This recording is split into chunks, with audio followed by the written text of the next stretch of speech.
Why? Ayaw mo ng Check this damayan? out.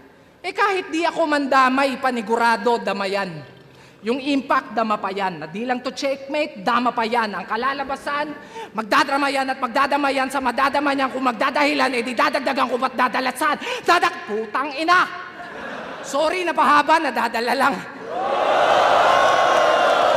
Kasi ako, matatakot dyan, eh kahit putang ina naman!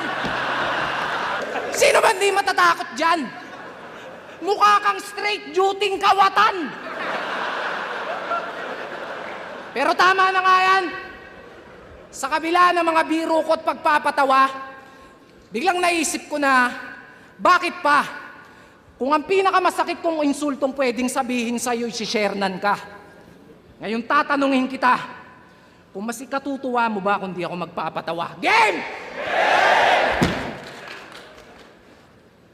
Alam nyo yung giraffe, mga bes?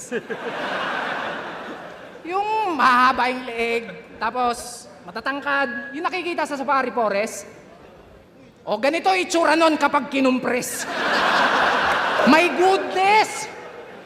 Di ka ba naaalarma? Kahit saan ka magpunta, yung tiyan mo laging nakabalandra. Naabutan nyo na ba itong nagsisiyesta sa kalsada? Utangin na parang kotseng kubang nakaparada. Kaya maawa ka. Maawa ka sa misis mo, brother. Baka pwedeng pakiconsider. Paano pag binabakhag ng partner? Parang magpapalit ng galon sa water dispenser. At ang nakakabader, yung my day, panay jogging pa yan. Imagine niyo na lang, pag nagja-jogging to nung walang damit, parang Titan na pinakawalan.